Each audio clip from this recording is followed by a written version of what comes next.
The Whitmore country estate loomed against the autumn sky, its Georgian architecture a statement of old money and even older secrets.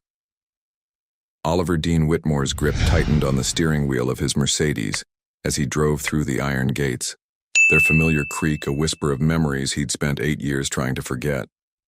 His father's death 3 months ago had thrust him back into this world of marble floors and weighted expectations. Now, at 36, he was no longer just the heir. He was the CEO, the guardian of the Whitmore legacy, and a man desperately in need of escape from the corporate chaos in New York. Just a few days, he muttered to himself, running a hand through his dark blonde hair, a nervous habit he'd never managed to break. The country house had seemed like the perfect refuge, quiet, remote, and far from the board meetings and acquisition, papers that haunted his Manhattan office. The gravel crunched under his tires as he pulled up to the main entrance. Everything looked exactly as he remembered. The manicured lawns, the precise hedgerows, the climbing roses his mother insisted on maintaining despite their gardener's protests. But something felt different.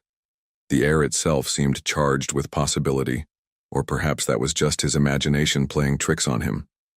A flash of movement caught his eye. A small figure darting between the rose bushes, golden curls, bouncing in the late afternoon sun. A child's laughter, bright and uninhibited, floated through the air. Oliver frowned. The staff's children weren't usually allowed in the main gardens. He stepped out of the car, his tailored suit at odds with the casual countryside setting.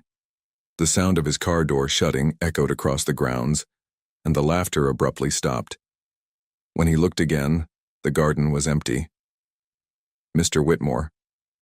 A familiar voice, warm yet professional, drew his attention to the house's entrance. "We weren't expecting you until tomorrow." Mrs. Henderson, the elderly head housekeeper who had served his family for decades, stood at the top of the steps. Her silver hair was pulled back in its usual neat bun, her posture as straight as ever. "Last-minute change of plans, Mrs. Henderson." He climbed the steps, briefcase in hand. "I hope it's not an inconvenience." "Never, sir. Your room is always ready." She stepped aside to let him enter. "Though I should mention we've had some staff changes since your last visit." Oliver nodded absently, his mind already drifting to his laptop and the mountain of emails, awaiting his attention. "As long as someone can bring up coffee in the morning, I'm sure everything will be fine." The foyer welcomed him with its familiar scent of lemon polish and history. His footsteps echoed on the marble floor as he headed toward the grand staircase, but he stopped short at the sound of soft humming coming from the library. The melody was achingly familiar, a lullaby his childhood nanny used to sing. Without thinking, he changed direction, drawn to the sound, like a man in a trance. The library door was slightly ajar, warm afternoon light spilling through the yap. He pushed it open, and the world stopped spinning. There, bathed in golden sunlight, stood Sophia Grace Lane. 8 years hadn't changed her essential grace. The way she moved as if gravity was merely a suggestion, the careful precision with which she handled the book she was shelving. Her chestnut hair was shorter now, brushing her shoulders instead of falling down her back, but it still caught the light in ways that made his chest ache. She turned at the sound of the door, and the book in her hands clattered to the floor. "Mr. Whitmore." Her voice was steady, professional, but he caught the slight tremor in her hands as she bent to retrieve the fallen book. "We weren't expecting you until tomorrow. Yes, I've heard." His own voice sounded strange to his ears, too controlled, too distant. "I didn't realize you were working here now, Miss Lane." 5 years now, sir." She met his gaze with that quiet strength he remembered so well, the same strength that had first drawn him to her all those years ago. "Mrs. Henderson promoted me to head of household staff last spring." 1,000 questions burned on his tongue. Why here? Why now? Did she know he would eventually return? But what came out was, "I heard a child in the garden earlier." Something flickered in her honey-colored eyes. Fear? Worry? But it was gone so quickly he might have imagined it. "My daughter," she said simply. "Emma." She's 4. 4 years old. The mathematics of that number hit him like a physical blow, but before he could process its implications, a small voice called from the hallway. "Mommy, Mommy, look what I found in the— oh!" A little girl skidded to a stop in the doorway, her cream-colored dress smudged with grass stains, her golden brown curls wild around her face. But it was her eyes that grabbed Oliver's attention, a unique shade of honey green that seemed to shift in the light, just like his mother's eyes, just like his own. "Emma," Sophia said, her voice carefully controlled. "What did we say about running in the house?" The child ducked her head, but her eyes remained fixed on Oliver with undisguised curiosity.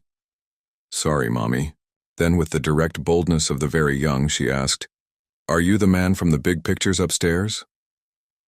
Oliver felt the world tilt on its axis as he noticed what the child was holding. A small stuffed rabbit, worn and obviously well-loved. He recognized it instantly. He had won it at a county fair 8 years ago and given it to Sophia on one of their secret midnight meetings. "Emma," Sophia said quickly, "why don't you go find Mrs. Henderson? It's almost time for your afternoon snack." But Emma wasn't moving. She was studying Oliver with an intensity that seemed beyond her years, her small head tilted to one side. Then, as children often do, she changed the subject entirely. "Do you have a moon mark too?" "Emma!" Sophia's voice cracked like a whip, but Oliver barely heard her. Moonmark. His hand unconsciously moved to his left shoulder, where a crescent-shaped birthmark had been a subject of family legend for generations. The same mark his father had carried, and his grandfather before him. "Show him, Mommy." Emma was bouncing, now excited. "Show him how I have the same." "Emma Ray Lane." Sophia's voice was quiet but carried an authority that made the child freeze mid-bounce. "Mrs. Henderson. Now." The little girl's lower lip trembled, but she obeyed, scampering out of the library with one last curious glance at Oliver. In the silence that followed, Oliver could hear his own heartbeat, loud and irregular. "Sophia," he said softly, using her first name for the first time in 8 years. "We need to talk." She straightened her spine, and he watched as the warm maternal presence she'd shown with Emma transformed into something more defensive, more guarded. "I have duties to attend to, Mr. Whitmore, if you'll excuse me." She moved to pass him, but he caught her arm, gently, so gently yet he felt her whole body go rigid at his touch. "A crescent moon birthmark," he said, his voice rough with emotion. "On the left shoulder, like mine, like my father's. Like every firstborn Whitmore male for 5 generations. Let me go." Her voice was barely a whisper. "She's 4 years old. Sophia, 4 years." His grip tightened fractionally. 9 months after I left for London, 9 months after we— "Mr. Whitmore." She finally looked at him, and the pain in her eyes stopped his words cold. "Please, not now. Not like this." A sound from the hallway made them both jump apart. Mrs. Henderson appeared in the doorway, her expression carefully neutral. "Ms. Lane, cook needs to discuss the week's menu with you.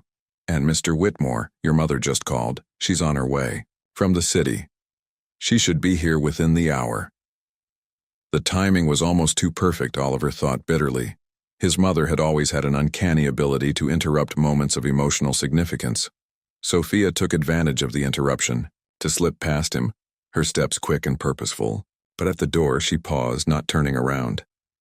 "Welcome home, Mr. Whitmore," she said softly.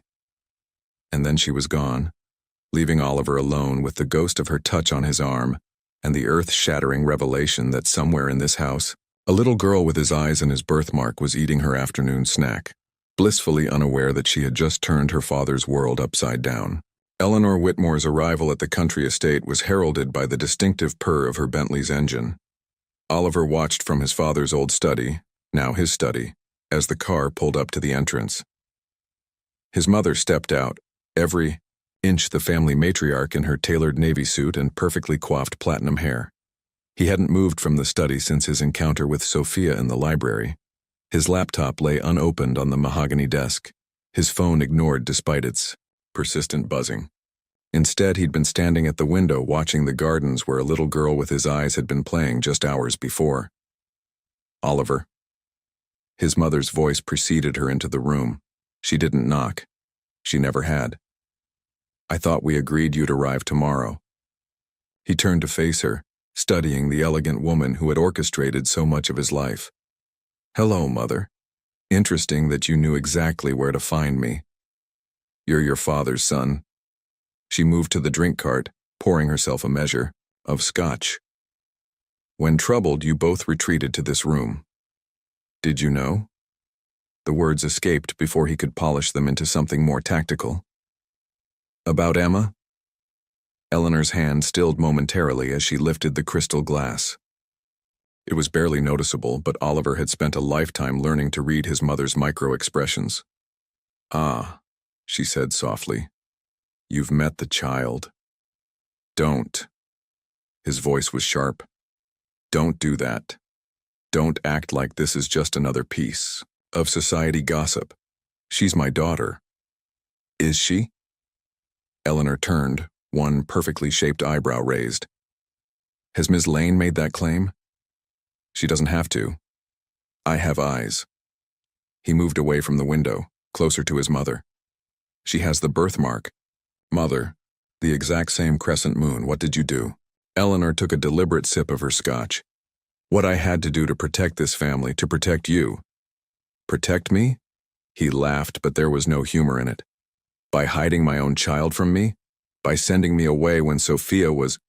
He stopped, realization dawning. You knew.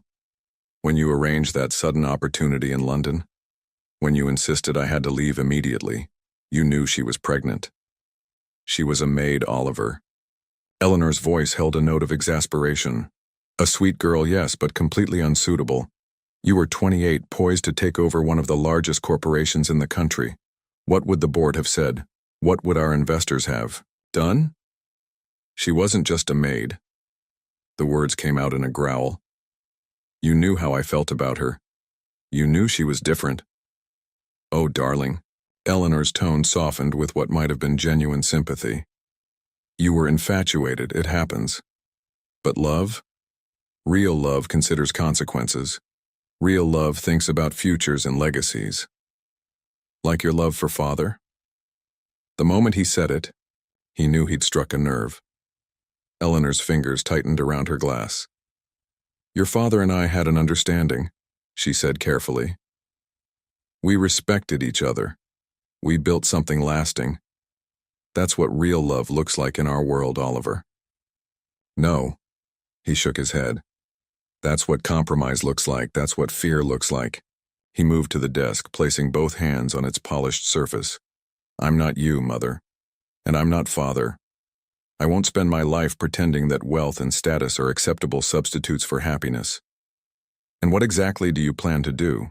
Eleanor's voice had taken on that dangerous smoothness he remembered from childhood confrontations. March downstairs and declare your undying love? Sweep the maid and her daughter off to some fairy tale ending? You're the CEO of Whitmore Industries. Now, every move you make affects thousands of people's livelihoods. Don't you dare use the company as emotional blackmail. He straightened, fixing her with a hard stare. Not about this, not about them. A knock at the door interrupted their standoff. Mrs. Henderson stood in the doorway, her expression carefully neutral. Excuse me, Mr. Whitmore, Mrs. Whitmore. Ms. Lane has requested to speak with you, sir. She's in the conservatory. Oliver's heart leaped, but he kept his voice steady. Thank you, Mrs. Henderson. I'll be right there. Oliver. His mother's voice stopped him at the door. Think carefully about what you're doing. Some doors, once opened, can't be closed again. He turned back to her, suddenly struck by how small she looked in the fading afternoon light. Maybe that's exactly what this family needs, Mother. Some doors that can't be closed. The walk to the conservatory felt both endless and too short. Each step brought him closer to answers he'd spent 8 years not knowing he needed. The glass-enclosed space had always been his favorite part of the house, a refuge of warmth and light even in the darkest winter months. Sophia stood with her back to him, her slim figure silhouetted against the sunset. She'd changed from her work clothes into a simple blue dress, her hair loose around her shoulders. The sight made his chest ache with memories of summer evenings spent exactly like this, stealing moments between her duties and his family obligations. "You came," she said without turning around. "Did you think I wouldn't?" "I didn't know." She finally faced him. "There's so much I don't know about you anymore." "But you know about Emma." He kept his voice gentle, despite the storm of emotions in his chest. "You've always known." "Yes." The word seemed to cost her something to say. "Why didn't you tell me?" "Tell you?" Now there was heat in her voice. "How exactly was I supposed to do that, Oliver? You were gone. No forwarding address, no contact information. Just gone, with all my letters returned unopened." He frowned. "What letters?" "I wrote to you 3 times in that first month." She wrapped her arms around herself. Each one came back marked, "Returned to sender." After the third, I got the message. I never received any letters. But even as he said it, understanding dawned. "Mother." "It doesn't matter now." Sophia's voice was tired. "What matters is Emma. She's happy, Oliver. She's healthy and loved and secure. Please don't disrupt her life just because you've suddenly discovered she exists." "Disrupt her life?"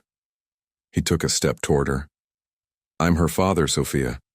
I have a right to—" "A right?" Her eyes flashed. "Rights are earned, Oliver. They're built on choices and sacrifices and being there at 3 a.m. when she's burning with fever. They're made of birthday parties and skinned knees and bedtime stories. Where were you for any of that? That's not fair." He ran a hand through his hair in frustration. "I didn't know. You can't punish me for something I didn't know about." "This isn't about punishment." She softened slightly. "This is about protecting my daughter. Our daughter," she amended at his look. "The world you live in. The world your mother rules. It's not kind to children born on the wrong side of privilege. I won't let Emma become a scandal, a problem, to be managed. She deserves better than that." "So do you." The words came out before he could stop them. "You always did live." The old nickname hit her like a physical blow. He watched her flinch, saw the memories flash across her face. "Don't," she whispered. "Please don't make this harder than it has to be." "It's already hard, Sophia. It's been hard for 8 years." He closed the distance between them, close enough to smell the light floral scent she still wore. "But now I know why I never could get past what we had. Why no one else ever felt right. You weren't just my first love. You're the mother of my child." "Mr. Whitmore." Mrs. Henderson's voice shattered the moment. "I'm sorry to interrupt, but it's Emma. She's had an accident on the playground equipment. Nothing serious," she added quickly at their shared look of panic. "But she's asking for her mother." Sophia was already moving, mother's instinct overriding everything else. But at the door she paused, looking back at Oliver with a complexity of emotions he couldn't quite read. 8 years is a long time," she said softly. "Sometimes love isn't enough to bridge that kind of distance." She left him standing in the growing darkness of the conservatory, surrounded by the ghosts of what they'd once been, and the uncertain shadow of what they might become. Through the glass walls he could see his mother's silhouette in his father's study, still watching, still waiting to see what choices he would make. But for the first time in his life, Oliver wasn't thinking about his mother's approval or his family's legacy or the weight of the Whitmore name. He was thinking about a little girl with his eyes and his birthmark, who deserved to know her father. And he was thinking about the only woman he'd ever truly loved, who'd carried the weight of their secret alone for far too long. Some bridges, he decided, were worth rebuilding, no matter how great the distance, no matter how high the cost. The playground accident turned out to be nothing more serious than a scraped knee, but Oliver found himself unable to sleep that night. The sound of Emma's crying had pierced something deep inside him, an instinct he hadn't known existed until that moment. He'd watched from a careful distance as Sophia cleaned the wound, her gentle hands and soothing words calming their daughter's tears. Their daughter. The phrase still felt strange in his mind, Like a foreign language he was just beginning to learn. Dawn found him in the kitchen, a place he'd rarely ventured during his childhood years. The staff wouldn't begin their day for another hour, and he needed the solitude to think. Or so he told himself, until quiet footsteps in the hallway made him look up from his untouched coffee. Emma stood in the doorway, clutching her worn rabbit, her wild curls even more unruly from sleep. She wore purple pajamas decorated with stars, and her scraped knee peeked out beneath the hem. "You're up early," he said softly, not wanting to startle her. She didn't seem startled at all. Instead, she padded into the kitchen on bare feet, studying him with that same intense curiosity she'd shown in the library. "Mommy says I'm not supposed to be down here by myself." "Well, you're not by yourself now, are you?" The words came naturally, surprising him. "Would you like some breakfast?" Emma climbed onto one of the kitchen stools, settling her rabbit carefully beside her. "Can you make pancakes, the ones with faces?" He hesitated. "I've never actually made pancakes before." Her eyes widened with genuine shock. "Never? But you're so old." A laugh escaped him. His first real laugh in what felt like days. "I suppose I am, but maybe you could teach me." "Okay." She bounced on the stool, then winced slightly at her knee. "First you need flour and eggs and milk and—" She stopped, frowning in concentration. "I don't remember the rest. Mommy knows." "Then perhaps we should wait for her?" He found himself oddly disappointed at the thought. "No." Emma's lower lip jutted out. "I want to teach you. Please? We can figure it out together." Something about her determination, so familiar in its intensity, made his chest tight. "All right. Let's see what we can find." What followed was possibly the messiest cooking attempt in the history of the Whitmore estate. Emma proved to be an enthusiastic but imprecise instructor, and Oliver discovered that his business acumen didn't translate well to kitchen skills. By the time Sophia found them, there was flour on every surface, including their faces, and something that might charitably be called a pancake was smoking slightly on the stove. "Emma Ray Lane." Sophia's voice held more astonishment than anger. "What on earth are you doing down here?" "Teaching Mr. Oliver how to make pancakes," Emma announced proudly, apparently blind to the chaos around her. "He's never made them before, Mommy. Never, ever." Oliver watched Sophia take in the scene, her daughter perched on a stool covered in flour but beaming, himself in his expensive pajamas, equally dusty, and somehow managing to look both sheepish and delighted.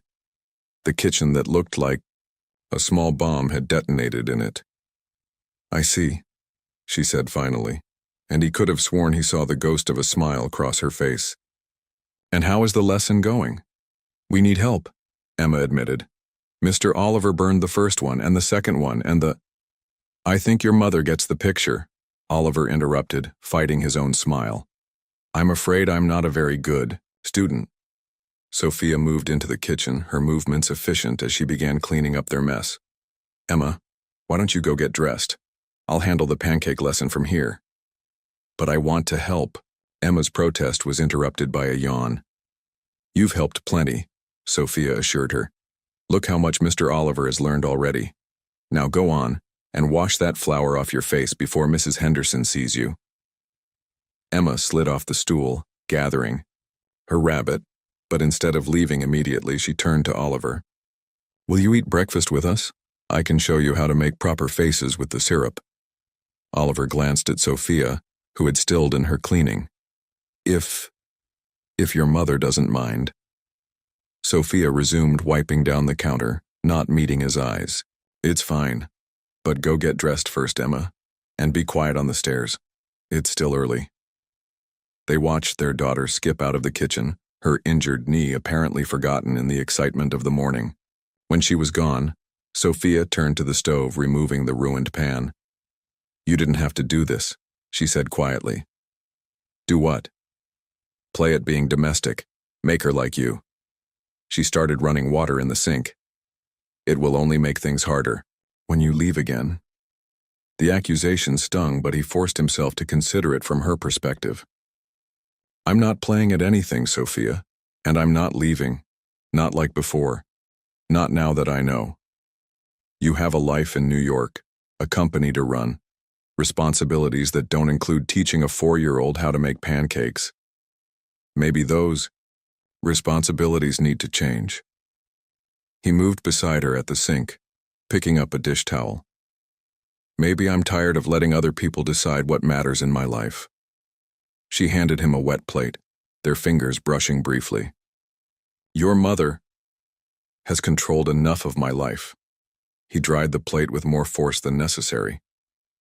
Did you know I never wanted to be CEO? I wanted to design buildings, create spaces that would last, that would mean something. This seemed to surprise her. But you're so good at business, the papers all say. I'm good at it because I had to be, because it was expected. He set the plate down carefully. But being good at something doesn't mean it makes you happy. And what would make you happy, Oliver? She finally looked at him directly. Playing house with the maid and your secret child? How long before reality catches up? Before the board, meetings and charity galas and society expectations come calling? You know what I remember most about that summer? He ignored her questions, asking his own instead. The way you used to read in the garden after your work was done. Poetry, usually. You'd sit under that old oak tree and just exist. No pretense, no performance. Just you, being exactly who you were. We were young, she whispered. We didn't know any better. Or maybe we knew everything that mattered, and we let the world convince us otherwise. He took the pot from her hands, set it aside. Emma has your smile. Did you know that? When she's truly happy, not just being polite, it's exactly like yours. Oliver. His name was a warning on her lips. I've missed 8 birthdays, he continued. 8 Christmases. Her first steps, her first words, I can't get those back. But I'm here now and I want to know her. I want to know who you've become too. The sound of footsteps on the stairs interrupted them. Multiple sets, this time. Emma's voice drifted down, chattering happily to someone whose measured, elegant tones could only belong to Eleanor Whitmore. Sophia stepped back quickly, straightening her clothes. I should start breakfast properly, Mrs. Henderson. We'll be down soon and... Let me help, he said quickly. Properly this time. You can teach me like you used to teach me about the stars on those summer nights. She hesitated, clearly torn between propriety and memory. Finally, she reached for a clean bowl. First rule of pancakes. Measure the flour before you pour it. No estimating. Yes, ma'am. He smiled, and for a moment he caught a glimpse of the girl who had stolen his heart all those years ago. Emma's voice grew closer, still chattering to Eleanor, and Oliver could hear the strain in his mother's responses. 2 worlds were about to collide in this kitchen, the carefully maintained facade of Whitmore propriety, and the messy, beautiful reality of flour-covered mornings and learning to make pancakes. For the first time in his adult life, Oliver knew exactly which world he wanted to live in. Now he just had to figure out how to build a bridge between them, or tear down the walls completely. The kitchen door swung open. Eleanor Whitmore stood in the kitchen doorway, one manicured hand resting on Emma's shoulder. The contrast was striking. The austere elegance of the family matriarch against the bubbling energy of a child in star-printed pajamas. Grandmother. Whitmore says she's never had kitchen pancakes either, Emma announced, oblivious to the tension that had suddenly crystallized in the room. Can she learn too? Oliver watched his mother's face flicker between carefully constructed politeness and genuine surprise at the title. It was the first time anyone had called her grandmother, at least to her face. Emma, Sophia's voice was calm but firm. What did we say about running ahead without permission? But I wasn't alone, Emma protested. I was with... Ms. Lane, Eleanor interrupted smoothly. I happened to encounter this delightful child on the stairs. She was quite insistent that something exciting was happening in the kitchen. Her eyes swept over the flour-dusted surfaces. I see she wasn't exaggerating. Sophia straightened her spine, and Oliver recognized the subtle shift in her demeanor, the same protective stance she'd shown in the conservatory. I apologize for the mess, Mrs. Whitmore. We'll have it cleaned up before the rest of the staff arrives. Actually, Oliver stepped forward, deliberately placing himself between his mother and Sophia. We're about to make another mess. Emma's teaching me how to make proper pancakes. Would you like to join us, Mother? The challenge in his voice was clear. Eleanor's fingers tightened almost imperceptibly on Emma's shoulder. Please? Emma tilted her head back to look up at Eleanor, her honey-green eyes wide with hope. I can show you how to make them smile. Mr. Oliver's first ones were sad because they got all black, but Mommy's going to help now. Something shifted in Eleanor's expression. Something so subtle that only someone who had spent a lifetime studying her faces would have caught it. Oliver held his breath. Well, Eleanor said finally, I suppose one must maintain certain standards of education, even in unconventional situations. She moved her hand from Emma's shoulder and began unbuttoning her designer jacket. The simple action seemed to release whatever spell had held the kitchen in stasis. Sophia turned back to the bowl of batter she'd been preparing, though Oliver noticed her hands weren't quite steady. Emma bounced over to the counter, leaving tiny footprints in the dusting of flour on the floor. First, Emma declared with all the authority her 4 years could muster, you have to wear an apron. Right, Mommy? Right, Sophia agreed softly, not turning around. There should be clean ones in the drawer by the sink. Oliver moved to retrieve them, pulling out 3 pristine white aprons. He offered one to his mother, their eyes meeting in a silent exchange. Eleanor took it with a slight nod that might have been acknowledgement or might have been resignation. I'll need help tying it, Emma announced to no one in particular, already tangling herself in the strings of the smallest apron. Before anyone else could move, Eleanor stepped forward. Allow me. Her movements were precise as she actually knelt in her $1,000 suit, to help Emma. Your grandmother, your father's mother, taught me how to tie a proper bow when I was not much older than you. The kitchen went absolutely still. Even Emma seemed to sense the weight of the moment, standing perfectly quiet as Eleanor's. Fingers worked at the apron strings. There, Eleanor said, smoothing the fabric. A proper bow should be even on both sides. Remember that. Emma twisted to examine the bow, then looked up at Eleanor with a brilliant smile. Can you teach me to make other bows too? Mommy tries, but they always come undone. I didn't have the advantage of a proper education in such matters, Sophia said, and there was an edge to her voice that made Oliver wince. Perhaps, Eleanor rose gracefully, brushing invisible dust from her knees.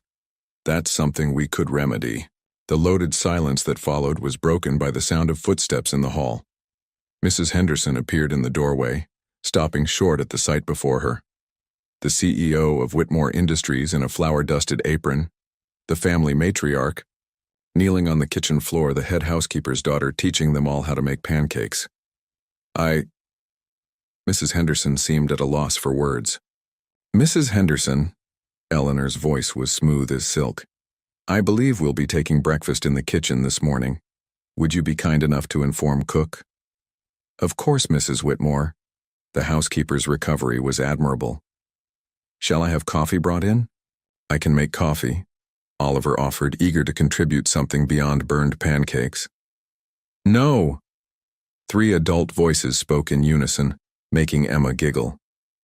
Mr. Oliver's not very good in kitchens, she explained to Mrs. Henderson with 4-year-old candor.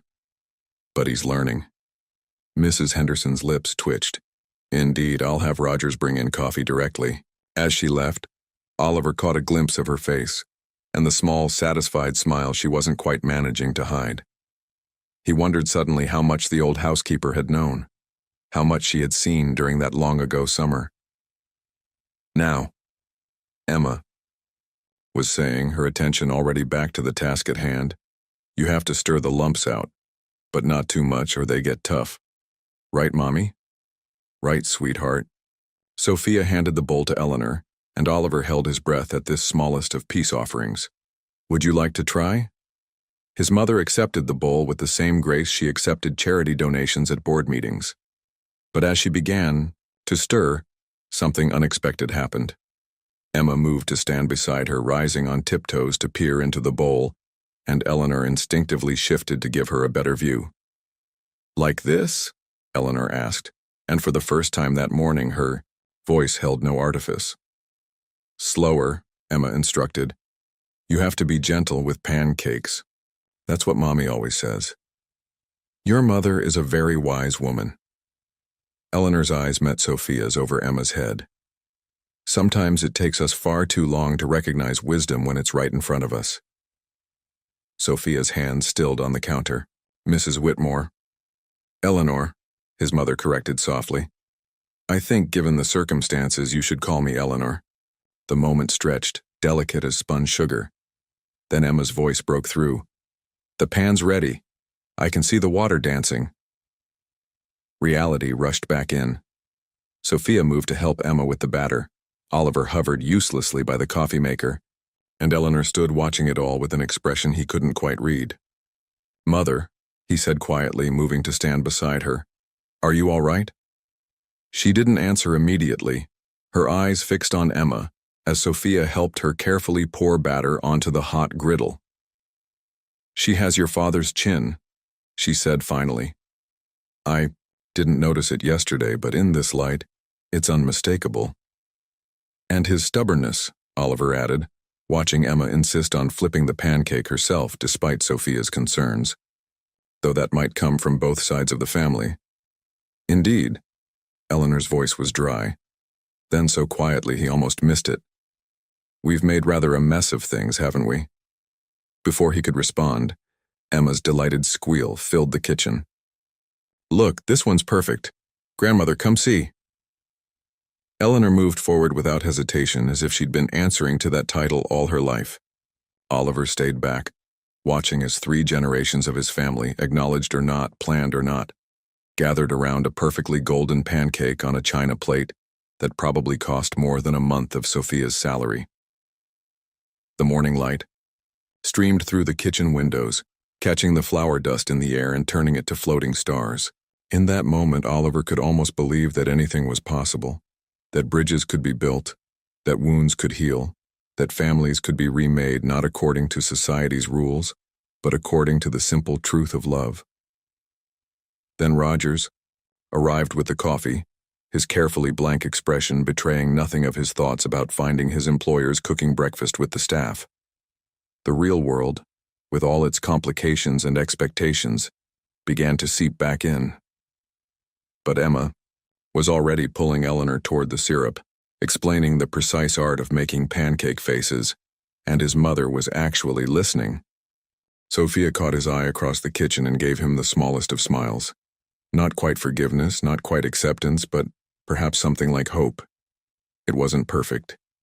But maybe, Oliver thought, watching his daughter teach his mother how to make a pancake smile. Perfect wasn't what they needed. Maybe they just needed real. By mid-afternoon, news of the morning's unorthodox breakfast had spread through the estate like wildfire. Oliver could feel it in the way the staff watched him, their usual professional detachment tinged with barely concealed curiosity. He'd retreated to his father's study, ostensibly to handle urgent business calls, but really to process the seismic shifts of the morning. His phone buzzed again, the 14th call from his executive assistant in New York. Apparently, the board was in an uproar over his sudden departure and extended absence. He should care more about that, he knew. But all he could think about was the way Emma's face had lit up when she'd succeeded in teaching him to flip a pancake without burning it. A soft knock interrupted his thoughts. "Come in," he called, expecting Mrs. Henderson with afternoon tea. Instead, Sophia entered, looking somehow both confident and uncertain in her role as head of household staff. She carried a leather-bound portfolio he recognized as his father's old business diary. "Mrs. Henderson asked me to bring this up," she explained. "She thought you might need it for the quarterly reports." "Thank you." He accepted the portfolio, but didn't open it. "How's Emma?" "Taking her afternoon nap." A small smile touched her lips.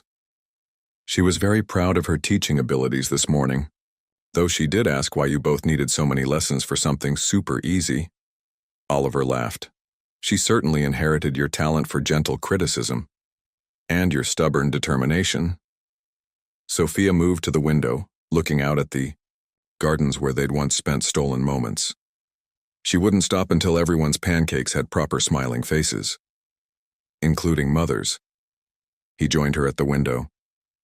I've never seen her like that, you know. So unguarded. Children have that effect. Sophia's voice was soft. They don't care about stock portfolios or social standing. They just want to know if you can make pancakes smile.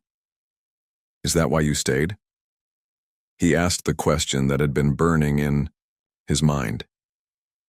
Here, at the estate? Working for my family, even after. Where else could I go? She turned to face him. A single mother with no degree, no family connections. Mrs. Henderson gave me a chance. Promoted me when I proved myself. Here, Emma has stability, education, a future. But at what cost to you? Not everything is about cost and benefit, Oliver. Sometimes it's just about survival. A commotion in the hallway drew their attention. Eleanor's voice, sharp with authority, cut through the usual afternoon quiet. I don't care what the board thinks, Richard. The meeting can wait. No, I will not have Oliver fly back tonight. Family emergency? Well, yes, I suppose you could call it that. Sophia stiffened. I should go. Emma will be waking soon, and I have duties to— Wait! Oliver caught her hand before she could retreat. Please, we need to talk about what happens next. Next? She gently but firmly pulled her hand free. What do you mean? You know what I mean. Emma. Us. This situation. This situation? Her voice cooled. You mean your illegitimate daughter and her mother, the maid? Is that the family emergency? Your mother's handling. That's not fair. He ran a hand through his hair in frustration. You know that's not how I see it. How you see it doesn't change how the world sees it. She moved toward the door. How your board will see it. How the society pages will see it. Since when do you care about society pages? Since I had a daughter to protect. The words burst from her with unexpected force. You think I don't see the way people already look at her? The whispers about who her father might be? At least now she's just the maid's mysterious child. But once she's Oliver Whitmore's secret daughter, the media will tear her apart. Her outburst hung in the air between them, heavy with 8 years of protective instinct. Before Oliver could respond, a small voice came from the doorway. Mommy, why are you shouting? They both turned to find Emma standing there, hair mussed from her nap, clutching her ever-present rabbit. Behind her stood Eleanor, her expression unreadable. No one's shouting, sweetheart, Sophia said quickly, her voice returning to its usual gentle tone. Mr. Oliver and I were just having a grown-up discussion. About me? Emma's perception was unnervingly accurate. About a lot of things, Oliver said carefully. Sometimes grown-ups get passionate when they talk about things that matter. Emma considered this, her small face serious. Like when I got really loud telling you about pancake faces? A laugh escaped him, breaking some of the tension. Exactly like that. Emma. Eleanor stepped forward smoothly. I believe Cook mentioned something about fresh cookies in the kitchen. Shall we investigate? Emma's face lit up, but she looked to Sophia first. Can I, Mommy? Sophia nodded, and they watched as Eleanor led Emma away, the child's excited chatter about cookies fading down the hall. When they were gone, Sophia sank into one of the study's leather chairs, suddenly looking exhausted. Your mother's different with her, she said quietly. I never expected that. Mother's full of surprises lately. Oliver sat across from her. Maybe we all are. It doesn't solve anything. No, but it proves something can change. He leaned forward. Sophia, I know you're scared. You have every right to be. But we can't hide from this forever. Emma deserves to know her father, her Family? And what about your other family? She gestured to his buzzing phone. Your board members? Your shareholders? The empire you're supposed to be running? They'll adapt. Or they won't. He shrugged. I'm not choosing the company over my daughter. Not like my father would have done. It's not that simple. Actually, it is. He stood, moving to his father's old desk.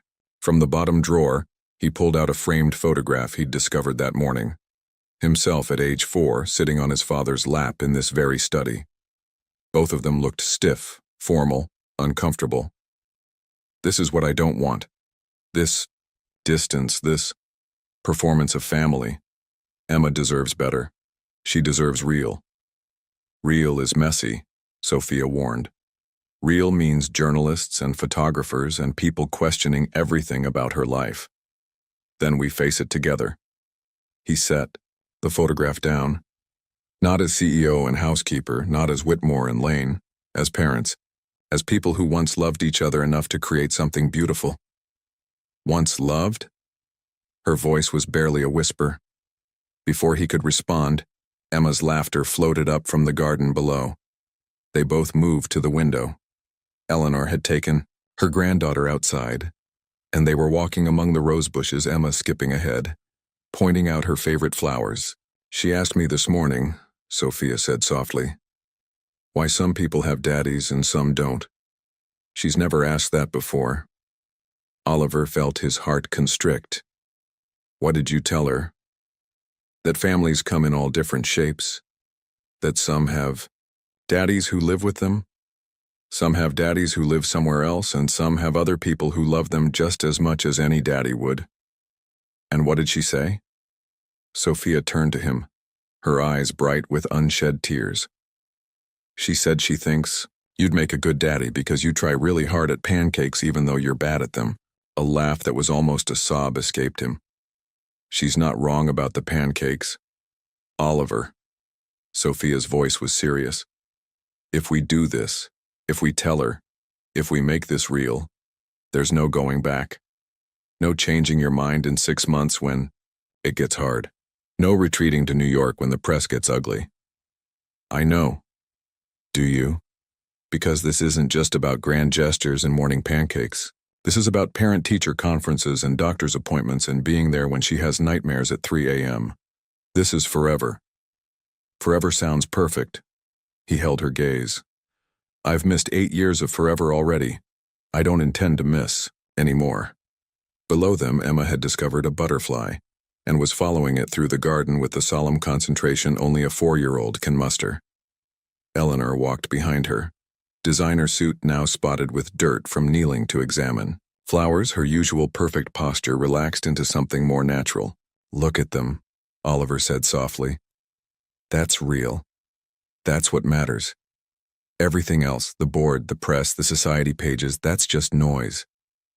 Sophia watched their daughter for a long moment, then turned to him with tears in her eyes, but determination in her voice. We tell her together, tonight before dinner. Together, he agreed, his heart racing with fear and hope and love, so much love it felt like his chest might burst with it. Emma's laughter floated up again, pure and uncomplicated, a sound that made everything else feel small and manageable, in comparison. Sometimes, Oliver thought, the biggest truths come wrapped in the smallest packages, wearing star-printed pajamas and teaching CEOs how to make pancakes smile. The sun was setting over the Whitmore estate, painting the library in shades of gold and amber. Oliver paced the length of the room, his usual corporate confidence nowhere to be found. In boardrooms, he could handle hostile takeovers and million-dollar negotiations without breaking a sweat. But this, waiting to tell his daughter who he really was, had his heart hammering against his ribs. You'll wear a hole in the carpet. Eleanor's voice came from the doorway. She'd changed from her dirt-spotted suit into an elegant evening ensemble, but something about her seemed softer than usual. Sophia is bringing Emma now. How do you tell a 4-year-old something like this? He stopped pacing to look at his mother. How do you explain why you weren't there? With honesty, Eleanor said simply. Children understand more than we give them credit for. She paused, then added quietly, I learned that too late with you. Before Oliver could process that unexpected admission, footsteps approached the library. Sophia appeared holding Emma's hand. Their daughter had been dressed in what was clearly her favorite outfit, a purple dress with tiny stars that matched her earlier pajamas, her wild curls somewhat tamed into two uneven braids. Look, Mommy did my hair like a princess, Emma announced, twirling to show off her braids. Then she spotted Eleanor and beamed. Grandmother, do you like my dress? It has stars like my sleeping clothes. Very lovely, Eleanor replied, and Oliver marveled at the warmth in her voice. But I believe your mother and Mr. Oliver have something important to talk to you about. Emma's expression turned serious. Is it because of the shouting before? Because I know grown-up discussions are supposed to be private. No, sweetheart. Sophia led Emma to the library's window seat, the same one where she used to read poetry during that long-ago summer. It's about something else, something very special. Oliver moved closer, his throat tight. Sophia caught his eye, giving him a small nod of encouragement. Emma, he began, kneeling to be at her eye level. Do you remember this morning when you asked about the moon mark? Emma nodded enthusiastically. The one that looks like my special mark. Mommy says it's shaped like when the moon is sleeping. That's right. He rolled up his sleeve, showing her the crescent birthmark on his left shoulder. See? It's exactly like yours. Emma's eyes widened. She looked at her own shoulder, though it was covered by her dress, then back at Oliver's mark. But Mommy said my mark was special because it came from my daddy. The room went very still. Even Eleanor, standing by the door, seemed to hold her breath. That's right, Sophia said softly, stroking Emma's hair. Your mark did come from your daddy. Emma looked between them, her young mind working through this new information. But if Mr. Oliver has the same mark, then he must be your daddy, Sophia finished gently. Emma went very quiet, staring at Oliver with an intensity that reminded him painfully of himself. You're my daddy? Yes, he whispered, his voice rough with emotion. I am. But... Emma's lower lip trembled. But why didn't you want to be my daddy before? The innocent question hit him like a physical blow. Oh, sweetheart, no, that's not... I didn't know. I didn't know about you until yesterday, when I saw your special mark. If I had known, I would have been here. I would have been here for everything. You didn't know about me? Emma's voice was small, confused. But mommies and daddies are supposed to know about their babies. Sometimes, Eleanor spoke up unexpectedly, moving closer. Grown-ups make mistakes, big mistakes, and sometimes those mistakes hurt the people we love most. Emma turned to her with dawning understanding. Are you my real grandmother? Not just pretend from this morning? Yes, dear heart. Eleanor's voice caught slightly. I am your real grandmother. And I made one of those big mistakes we talked about. I helped keep your daddy from knowing about you, and that was wrong. Oliver stared at his mother, shocked by this confession. But Emma was already moving on, her mind working through this new reality with the remarkable adaptability of children. Is that why you're not good at pancakes? She asked Oliver seriously. Because you didn't know you were supposed to be a daddy and learn daddy things? A laugh that was almost a sob escaped him. That's exactly why. But I want to learn now. All the daddy things, if you'll help teach me? Emma considered this with adorable gravity, absently reaching for her worn rabbit that she'd brought with her. You promise to practice? Even when it's hard? I promise. He held out his pinky finger, remembering how seriously she'd taken their pancake-making promise that morning. Pinky promise. She hooked her tiny finger around his, but then her face crumpled slightly. But what if you go away again, like in my friend Lucy's family? Her daddy went away and never came back to make pancakes or anything. Emma, look at me. Oliver gently turned her face toward his. I will never willingly leave you again. Ever. I might have to go to New York sometimes for work, but I will always come back. Always. And you can call me any time, day or night, and I'll answer. That's another pinky promise. And you'll be here for my birthday. It's in 3 weeks and 4 days. Mommy and I have been counting. Wild horses couldn't keep me away. He glanced at Sophia, seeing the tears in her eyes. Maybe we could plan it together.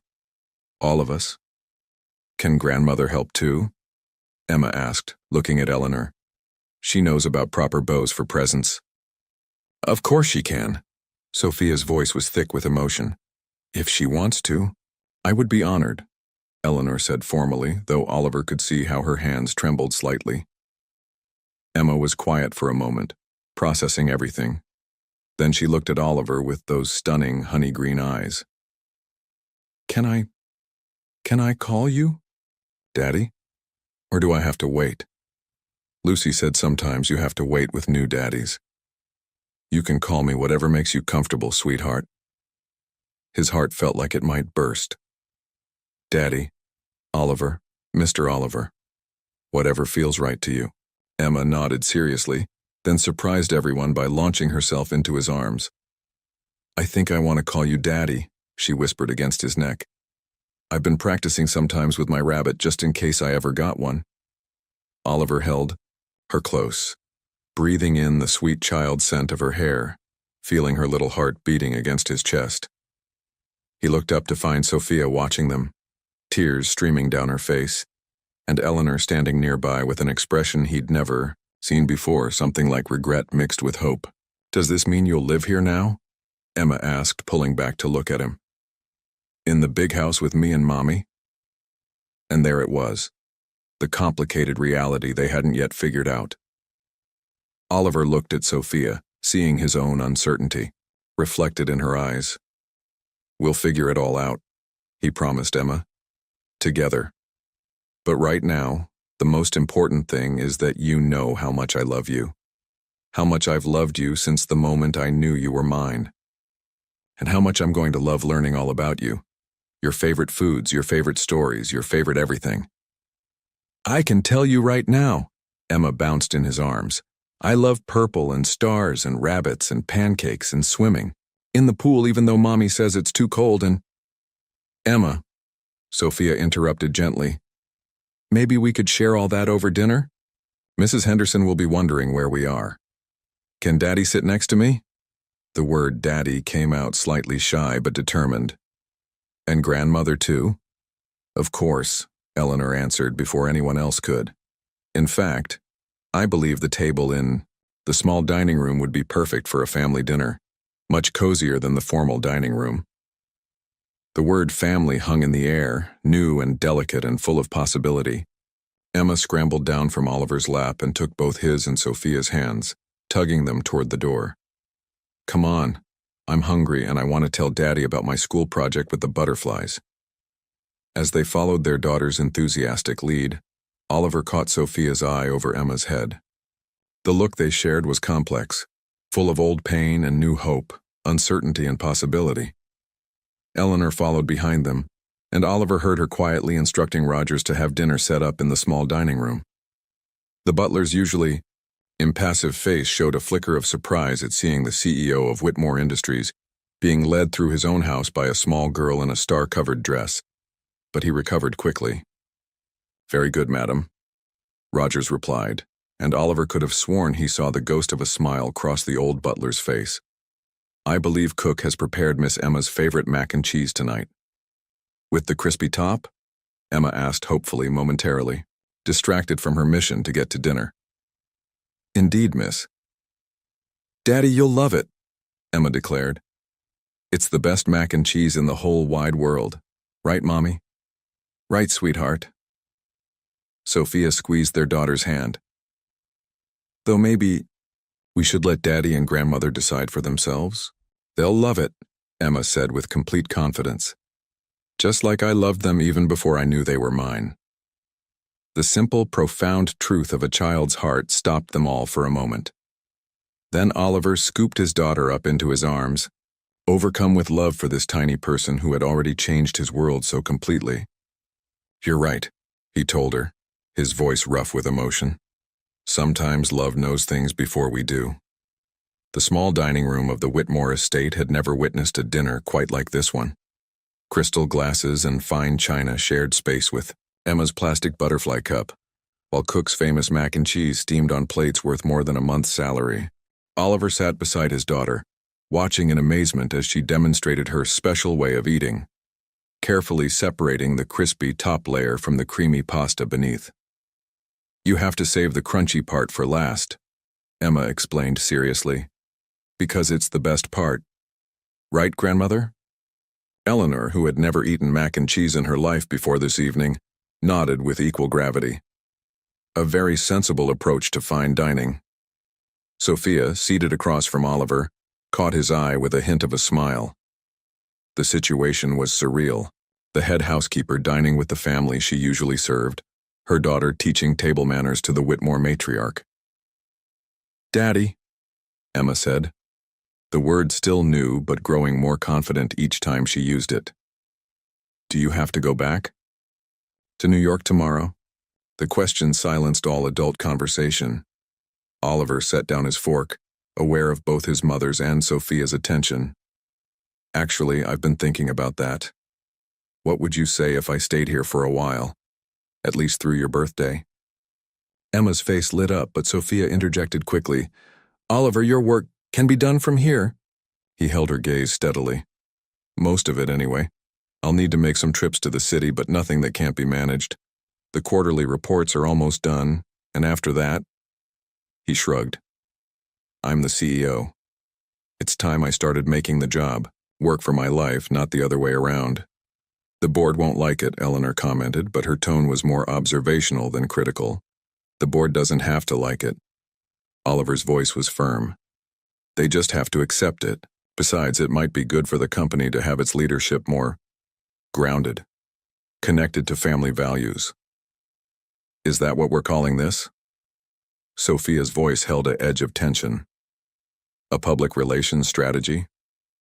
"No," he said quietly. "I'm calling it being a father to my daughter.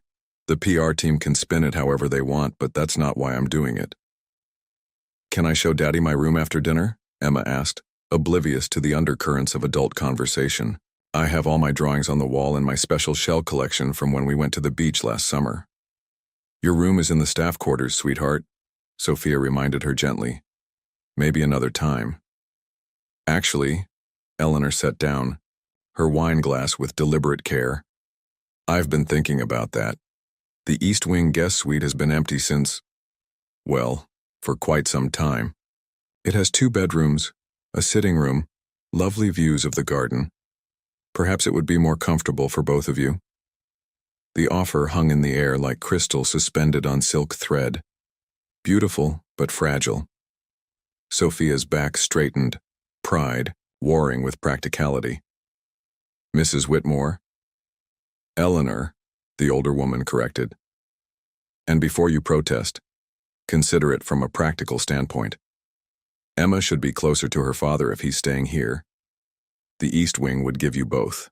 More space, more privacy, and it would make arrangements easier." "I want to stay with Mommy," Emma declared firmly, picking up on the tension, "in our cozy rooms." "Of course you'll stay with Mommy," Oliver assured her quickly. "The East Wing would be for both of you, if you want it," he added, looking at Sophia. "No pressure, no expectations, just an option." Sophia was quiet for a long moment, absently straightening Emma's napkin. "We'd need to discuss details," she said finally. "And it wouldn't change my position here. I have responsibilities." "Of course," Eleanor agreed smoothly, "though perhaps some adjustment of duties might be appropriate, given the circumstances." "I don't want special treatment." "It's not special treatment to acknowledge reality," Eleanor countered. "You're the mother of my granddaughter. That changes things, whether we want it to or not." Emma, who had been following this exchange with growing confusion, suddenly brightened. "Does this mean I can have a bigger room for all my toys? Lucy has a huge room with a special place just for her dolls."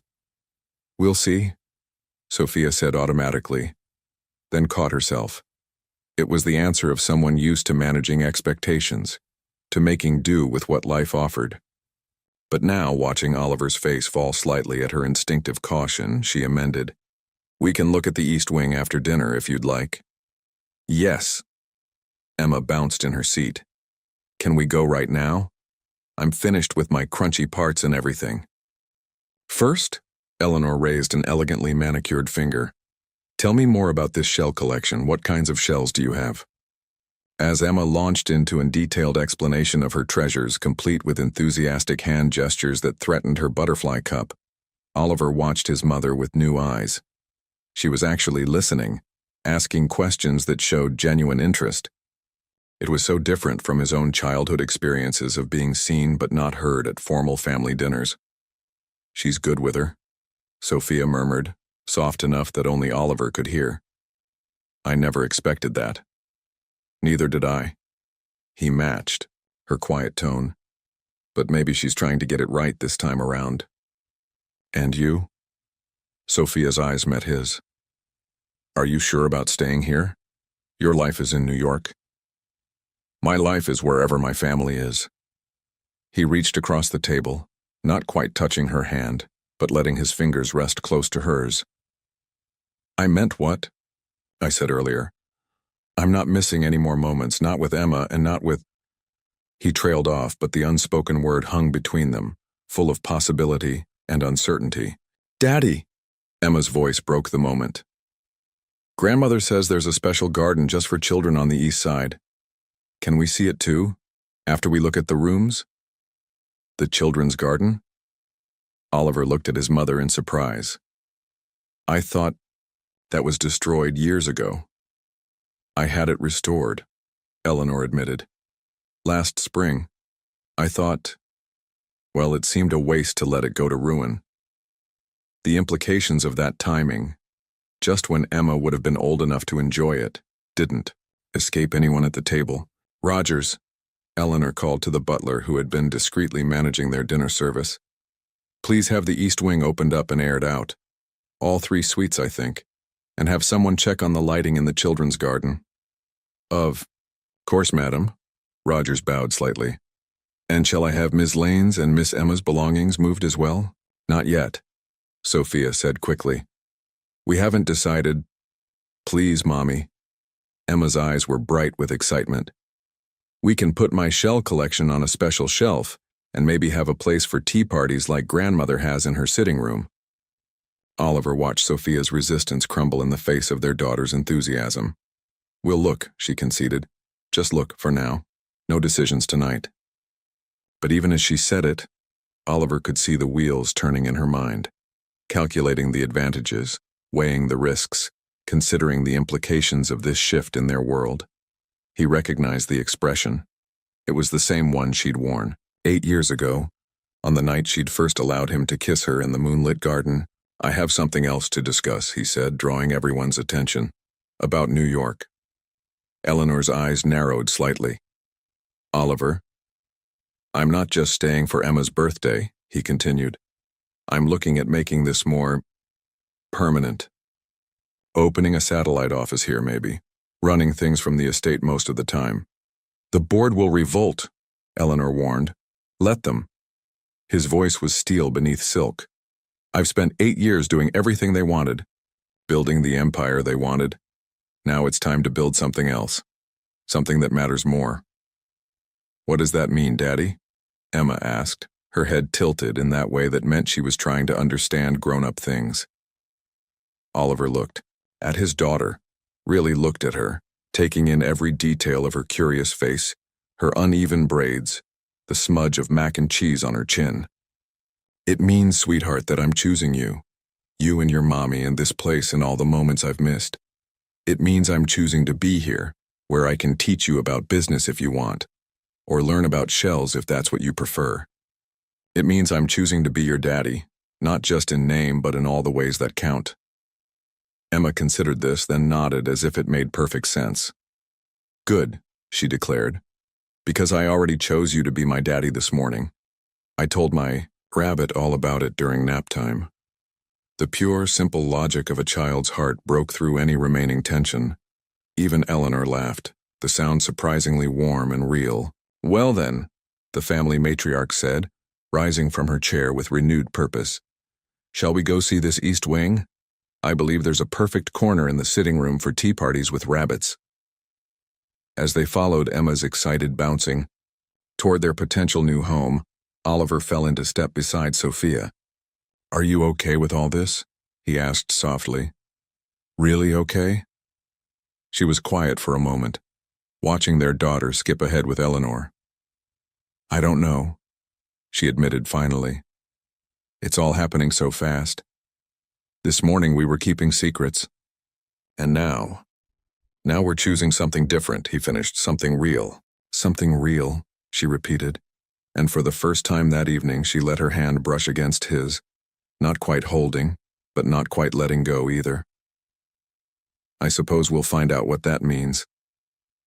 Ahead of them, Emma's laughter echoed through the halls of the Whitmore estate, transforming the austere space into something warmer, something more like home. And maybe that, Oliver thought, was what choosing real really meant, letting love reshape your world, one laugh, one touch, one moment at a time. The east wing of the Whitmore estate held a different kind of grandeur than the main house. While the central room spoke of power and old money, this section felt more intimate, with lower ceilings and windows designed to catch the morning light. As Rogers led them through the freshly aired rooms, Oliver noticed how the space seemed to breathe with possibility. "This would be the main sitting room," Rogers explained, his usual formality softened by Emma's presence as she darted around the furniture. The previous occupant was quite fond of the morning sun. "Who lived here before?" Emma asked, running her hand along a polished side table. A loaded silence fell over the adults. It was Eleanor who finally answered, her voice carefully neutral. "This was your grandfather's private retreat, when he needed quiet from business matters." Oliver felt something clench in his chest. He hadn't known this, hadn't known his father had carved out this separate space away from the main house, away from Eleanor's perfectly orchestrated world. He wondered how many nights the old man had spent here, alone with his thoughts and his scotch. "Through here," Rogers continued smoothly, "is the master bedroom suite, and just beyond." He opened another door, revealing a smaller but cheerful room with bay windows overlooking the garden. This was originally designed as a nursery. Emma rushed in, her eyes wide. "Look, Mommy, the ceiling has stars painted on it." Sure enough, the ceiling was decorated with a delicate pattern of gold stars against a deep blue background. Oliver glanced at his mother, who seemed unusually interested in adjusting her bracelet. "Did you do this?" he asked quietly. "The paint was peeling," Eleanor replied, still not meeting his eyes. "It seemed appropriate to restore it, for whenever it might be needed." Sophia stood in the center of the room, her professional mask slipping as she took in the details. The built-in bookshelf, the window seat perfect for bedtime stories, the subtle but whimsical touches that transformed a formal space into something magical. "Can this be my room?" Emma was already claiming the window seat, her small body fitting perfectly in the cushioned nook. "Please, Mommy, it's like the stars followed me from our old room." "Emma," Sophia's voice held a warning note. "We said we'd just look tonight. No decisions. But Daddy wants us to stay, don't you, Daddy?" Emma turned those devastating honey-green eyes on Oliver. "You said you were choosing us." "I am choosing you," he assured her quickly. "But this needs to be your mommy's choice, too. Moving is a big decision." "Indeed," Eleanor interjected smoothly, "which is why I took the liberty of having the entire wing prepared, including—" She moved to another door, opening it to reveal a third suite. "This space. I thought it might serve as a private office for Oliver. Close enough for family matters, but suitable for business calls." Oliver recognized the gesture for what it was. His mother's way of creating a buffer, ensuring that Sophia wouldn't feel pressured by his constant presence. The thoughtfulness of it, so unlike Eleanor's usual tactical maneuvers, struck him deeply. "Mother, don't." Eleanor held up a hand. "Just look at the garden first, before any decisions are made." She turned to Emma. Shall we see if the fountain still works in the children's garden? I believe there might be some golden fish living there. Emma practically bounced off the window seat. Real fish? Can we feed them? Cook always keeps proper fish food in the kitchen, Eleanor replied, as if she'd been feeding garden fish with grandchildren all her life. We can stop there on our way. As grandmother and granddaughter disappeared down the hall, their voices fading into a discussion about fish names, Oliver found himself alone with Sophia in what might become their daughter's room. She was still standing in the center, running her fingers along the edge of a delicate butterfly mobile that hung from the ceiling. My mother's been planning this, he said quietly. The renovations, the garden, these little touches. She's been preparing for Emma without ever acknowledging her. Does that surprise you? Sophia turned to face him.